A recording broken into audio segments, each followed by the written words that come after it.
municipios de la mano. Fíjense que acá en Colombia uno de los grandes problemas es que no pueden trabajar municipios con el gobierno central por temas políticos, pero si se estructura esto, eso va a cambiar. Por otro lado, fíjense que hay unas experiencias interesantes como las hay en China, en donde tuvieron que hacer en la equivalencia de la DIAN allá en el SAT, un trabajo con más de 800.000 funcionarios para poder tecnificar la oficina y para poder generar procesos de innovación gubernamental. Terminaron aumentando el recaudo sin afectar a los empresarios. Este tipo de alineación técnica es lo que se necesita en una sociedad.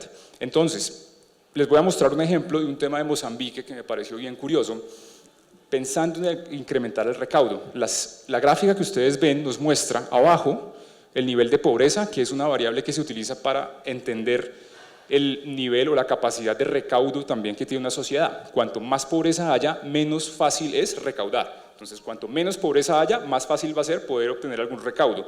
Y lo que se dieron cuenta es que si no se impulsa el tema del crecimiento empresarial, es muy difícil tener un crecimiento del recaudo. Y en el momento en que yo quiera hacer más recaudo, bloqueando la productividad de las empresas, lo único que voy a tener es un aumento de la pobreza, visto a través de la falta de capacidad de las empresas para generar empleo. Y ese es uno de los grandes problemas que tiene Colombia. Nosotros tenemos sobre todo microestablecimientos y estos microestablecimientos tienen que luchar día a día. Ustedes me corregirán, pero ¿cómo es cuando no le pagan la factura a uno, no? ¿Cómo es cuando uno no tiene para pagar a los empleados al final de mes? ¿Cómo es cuando llega una carta, por ejemplo de la DIAN, o una carta, digamos, de alguna otra entidad, y uno no sabe qué hacer porque debe tanto en impuestos? Si las empresas no van más allá, en el crecimiento va a ser muy difícil que se recauden más impuestos. Entonces, ¿qué vemos nosotros desde la perspectiva macro en lo que hemos podido analizar? Lo primero es que tenemos un caso de informalidad grave, laboral y empresarial. Los dos están conectadas y no quiere decir que porque la informalidad empresarial sea baja, entonces la informalidad laboral es baja también, porque hay empresas que les va muy bien y están registradas, pero que contratan a todo el mundo pagándoles en efectivo. Eso es un problema grandísimo.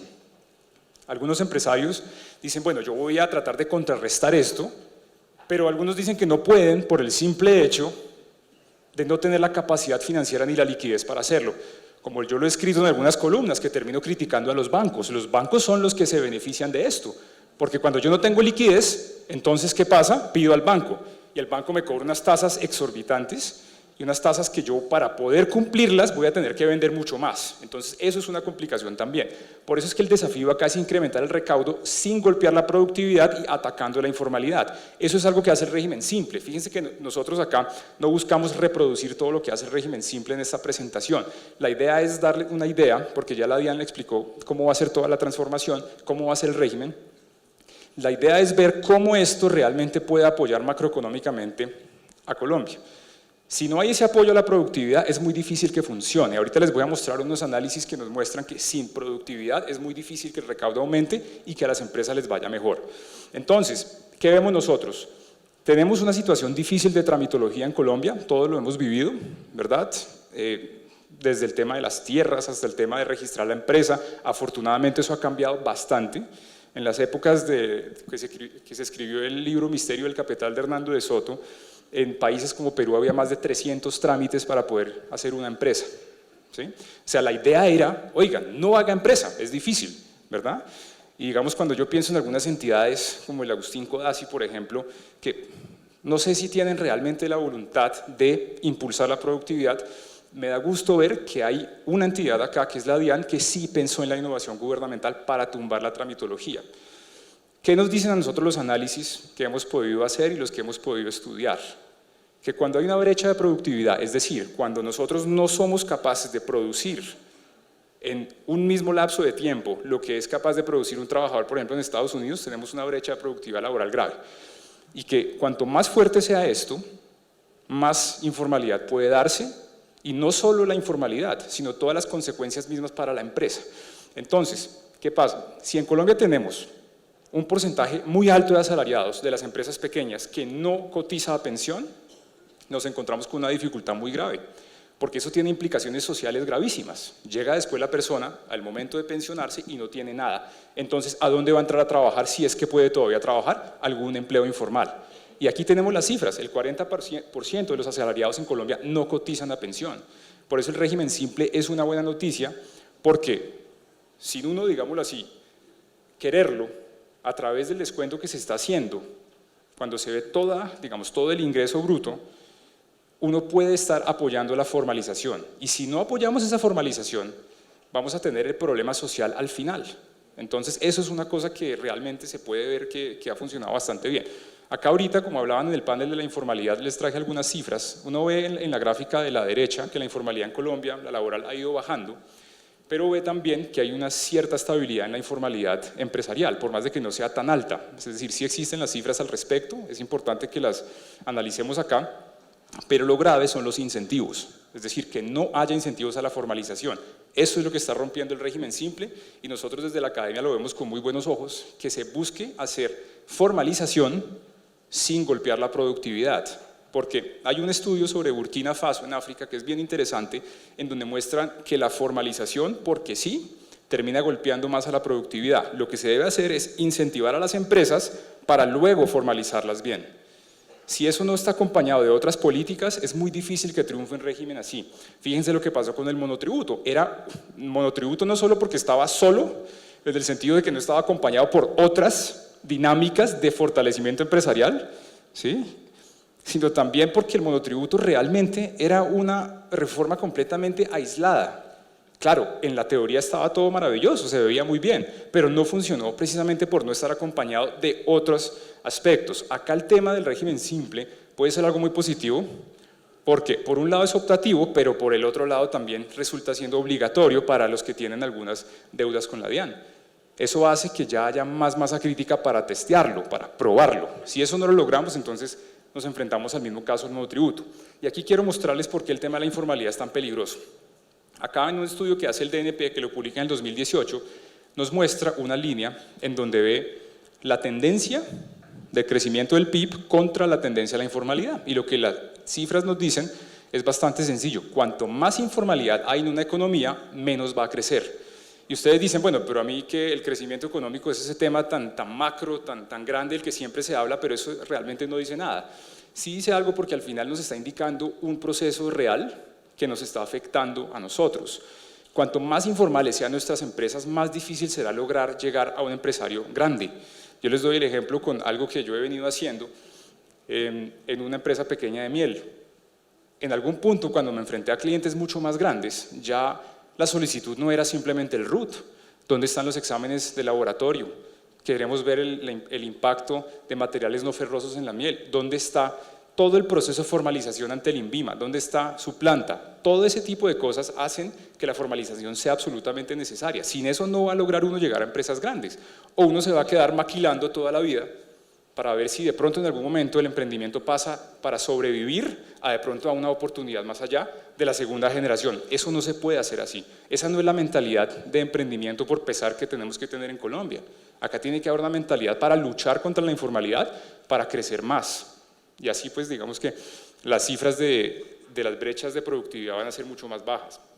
Ahora, el régimen simple tiene unas perspectivas internacionales bien interesantes. Acá en esta gráfica ustedes ven algunos países, ojo, no es que hayan implementado un régimen simple igual al de Brasil o al que está haciendo ahora Colombia, sino que han tratado de simplificar sus regímenes tributarios de una u otra manera. Entonces, obviamente hay países como Venezuela en donde pues, prácticamente no hay mucho que decir, pero hay otros, como Brasil, que a pesar de haber sido golpeados tan fuertemente por el tema de la corrupción y por el tema del decrecimiento económico, tienen desde hace muchos años ya unas iniciativas muy interesantes que han permitido que las empresas vayan adelante. En el 2014 hablábamos de 4 millones de empresas, hoy ya son 12 millones, entonces realmente hay muchas oportunidades. Acá les pongo algunos de los ejemplos en donde ustedes ven, por ejemplo, Chile ha hecho unos ejemplos interesantes, Argentina también lo ha hecho. Sí, claro, Argentina está en un problema macroeconómico gravísimo, pero eso no quiere decir que no tenga que implementar este tipo de soluciones para salir adelante en algún momento. Y acá viene una pregunta interesante, y esto sí que es un debate entre economistas y contadores típico de campañas políticas. Fíjense que por eso en la academia es interesante que nosotros acá podemos hablar de esto sin meternos políticamente. ¿Reducir los impuestos realmente garantiza el crecimiento? Fíjense lo que yo les decía, es muy importante no golpear la productividad, y como en el régimen simple hay una reducción de impuestos, La pregunta es, ¿esto ayudará al crecimiento? La respuesta, según algunas experiencias interesantes que reporta Bloomberg para el caso de Estados Unidos desde la reforma del 2017, es que sí, siempre y cuando venga acompañado de otros procesos importantes de apoyo a la innovación o de apoyo al crecimiento de las empresas. Solo bajar impuestos porque sí no ayuda al crecimiento. Y el caso que ustedes ven acá de la línea azul es la tasa efectiva de tributación de Estados Unidos contra la tasa formal. Entonces hay un caso muy interesante. Al final ustedes ven cómo las dos van cayendo. Y ese cambio que hubo en Estados Unidos es bastante interesante porque si no se hubiera hecho esa reforma tributaria en Estados Unidos, el crecimiento habría sido del 3%. ¿Cómo se hizo? Fue del 3.1%. Pero lo interesante también es ver qué pasó mucho antes. El crecimiento económico venía acompañado de otras reformas. Por eso es tan importante que lo que haga la DIAN acá se haga en conjunto con el Ministerio, por ejemplo, de Comercio, con el Ministerio de las TICs y con la nueva iniciativa de tener un Ministerio de Ciencia y Tecnología. Eso es muy importante para nosotros. Y ustedes dirán, bueno, desde la perspectiva nuestra, digamos como contadores, como emprendedores, ¿esto qué nos interesa? Nos interesa mucho porque no es suficiente que algo simplemente reduzca los impuestos. Tenemos que perder ese mito en algún momento. Bajar los impuestos no es suficiente para crecer en una empresa, porque nosotros como empresarios no vamos a coger entonces la diferencia, que seguramente puede ser negativa y que me toca sacarla de un banco, no vamos a coger la diferencia para invertirla en más productividad. A veces pasa que la tengo que invertir en una deuda y entonces no sale adelante la empresa. Por eso es que esto tiene que ir acompañado de temas de innovación. Ahora, miremos algunos casos internacionales. El tema de Argentina es bien interesante por la factura electrónica y es algo que viene con el régimen simple, como ya lo hemos visto en la exposición del director de la DIAN. El tema de introducir una factura electrónica en Argentina ayudó a que el recaudo aumentara en 10% en el 2013. Pero como les decía, para poder tener más recaudo hay que tener más productividad y poder tener capacidad de recaudo desde lo administrativo, pero también desde lo empresarial. Algunos sectores que crecieron fueron los de la construcción, el comercio, el transporte, los servicios inmobiliarios, servicios profesionales y más. Pero Argentina se quedó corta, porque Argentina entró en una crisis política, económica. Sabemos de la crisis del 2001, que fue terrible. Y en algún punto esos beneficios de este tipo de iniciativas se fueron perdiendo, porque lo político puede golpear fuertemente este tipo de iniciativas. Cuando yo vi que alguien quería demandar el régimen simple por inconstitucional, ahí es cuando yo digo, no, bueno, entonces no hagamos nada. Lo más fácil es no hacer nada. Cuando yo estaba en el sector público, recuerdo que muchas veces yo sacaba esa conclusión irónica, les decía, entonces si quieren no hagamos nada. ¿Y qué les parece si no hacemos nada? Es la mejor forma, ¿verdad? Porque si no hacemos nada no pasa nada. Aunque acá también pasan cosas, y por no hacer nada, entonces ahí les saltan políticamente también. Entonces hay que buscar que las nuevas medidas realmente confluyan con una búsqueda del aumento de la productividad. Por eso el caso de Brasil es el más interesante de todos. En Brasil se trae el régimen simple, pero mucho antes del régimen simple se viene trayendo todo un tema de impulso al microempresariado. Se busca que los microempresarios tengan unos privilegios muy distintos a los empresarios grandes. Se hace entre el 2000 y el 2012 también, digamos, se ve un aumento de la formalización muy fuerte desde unas leyes que empiezan en los 80s, que se fortalecen en los 90s y que luego se institucionalizan en el 2006 y en el 2008. Una de esas es la del régimen simple. Cuando se crea el Estatuto de la Microempresa en Brasil, precisamente lo que se busca es darle un trato diferencial a las empresas. Y eso se acompaña por un servicio de apoyo al emprendimiento que es el SEBRAE. Al comienzo tuvieron muchos problemas, muchos percances. De hecho, lo peor es que la informalidad subió, con decirles eso.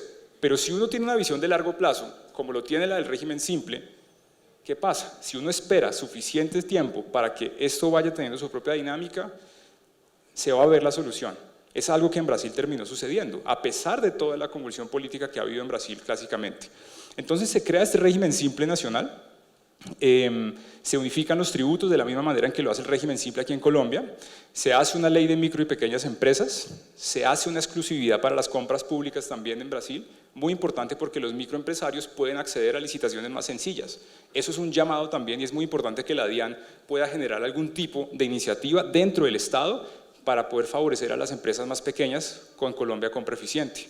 Entonces, ¿qué se hace al final? Se reduce entre 20 y 50% el total de los impuestos, pero acompañado de otras iniciativas importantes. Acá ustedes pueden ver en la gráfica de la derecha cómo aumenta el recaudo del Simples. De un momento a otro, al comienzo fue difícil, pero ya después el aumento del recaudo fue significativo, y también hay estudios que prueban que las ventas de estas empresas también empezaron a aumentar en algún momento, no en todas, pero sí en una proporción importante, casi el 40%. Acá les tengo ahora, para terminar, digamos, el último capítulo de esta intervención, que es el más importante, yo sé que me queda poco tiempo, es la perspectiva micro de las empresas. Esta frase es escrita por un microempresario que dice: la incertidumbre de los impuestos en Colombia nos mata, además hay muchos otros impuestos escondidos, cobros, tarifas, y todo aplica igual para grandes y pequeños. Necesitamos que nos dejen respirar para concentrarnos en la empresa. Eso es como un poco la voz de lo que siente el empresario acá en Colombia. Por eso es que el régimen simple, de hecho, es bien interesante acá, porque es una respuesta a esa forma en que nos ahogan los impuestos. El simple hecho de que los municipios puedan trabajar junto con el gobierno central en el recaudo lo hace mucho más fácil. Tener que pagar ICA en 4 ciudades distintas, más todo el tema que viene con la DIAN desde el gobierno central, es muy difícil. Acá vemos, por ejemplo, cuál es el principal problema, según los empresarios, en la gran encuesta manufacturera. El segundo gran problema son los altos impuestos. Pero entonces no se le olviden, el problema no es que el impuesto sea alto, es que también sea difícil de pagar, y por otro lado, que no sea sencillo aumentar la productividad por la carga impositiva. Entonces, en las conclusiones que hemos sacado, acá pues obviamente no puedo presentarles absolutamente todo lo del análisis que se ha hecho, pero estamos trabajando también en la Universidad Central para poder brindar algunas capacitaciones de más por todo el tema de contaduría que siempre ha pesado en nuestra tradición. Acá les traigo como algunos de los puntos básicos de nuestras conclusiones. El primero es que el régimen simple es una respuesta clave a la situación actual de las microempresas en Colombia, que no es una situación fácil. Lo segundo es que no puede quedar como una iniciativa aislada, no se puede dejar como el monotributo, en esa ironía que queda aislado y por lo tanto no funciona. Y se inscriben 11 personas, que es realmente deprimente para tanto desgaste administrativo. La otra es que lo importante es impulsar la productividad, y eso es un mensaje no tanto a los empresarios, que ustedes lo tienen bastante claro, de pronto a los contadores sí, que motiven a sus clientes, ¿verdad?, que impulsen la productividad de muchas maneras, pero sobre todo es un mensaje para la DIAN, que no se le olvide que está en un estado en donde puede interactuar con otros ministerios, con otras entidades como los ministerios, para impulsar la productividad. Otro es que el régimen simple es una señal de innovación gubernamental que necesitamos urgentemente en Colombia. Otra de las conclusiones es que para poder impulsar la bancarización y la formalización laboral es muy importante que tengamos el régimen simple. El tema del descuento del 0.5% realmente es importante. Fíjense que en algún momento va a pasarnos que el cliente solo va a decir: no, yo solo le pago con tarjeta. No es que yo solo le acepto efectivo, no, es que el cliente le va a decir: no, yo solo pago con tarjeta. ¿No le gusta? Entonces voy a donde su competencia. Eso se ve en las ferias hoy en día. Cuando se hacen ferias empresariales, los que más tienen las de ganar son los que tienen los datáfonos, cuando venden productos que van más allá de 50.000 pesos, 60.000 pesos.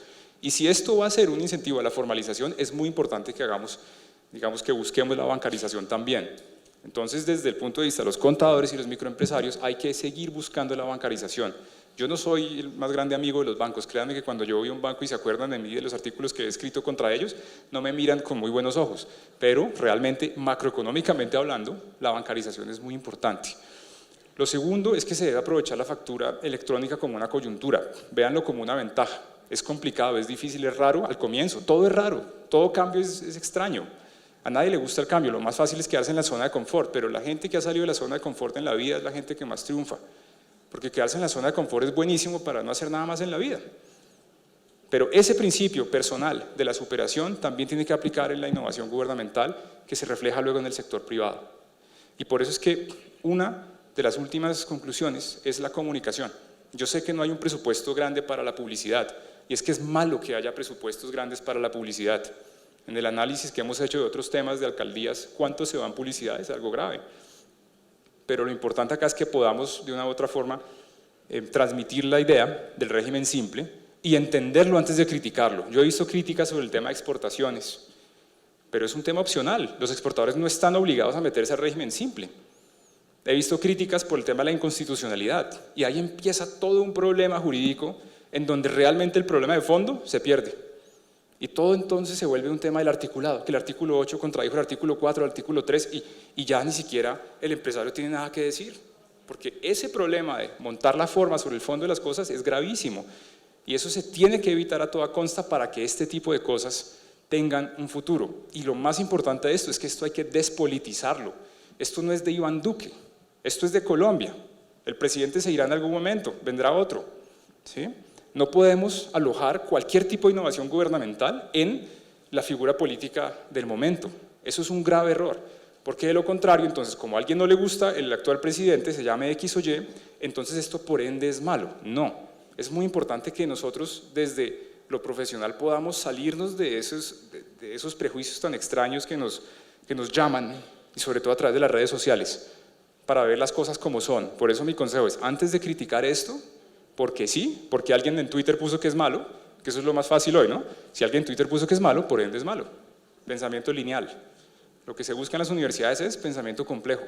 ¿Por qué es malo? ¿Qué me dice que es malo? ¿Qué quiere decir que sea malo? ¿Es malo para mí o para mí? ¿Sí? Entonces busquemos pensar complejamente en esto para que esto sea simple y para que les convenga a las empresas. Muchas gracias.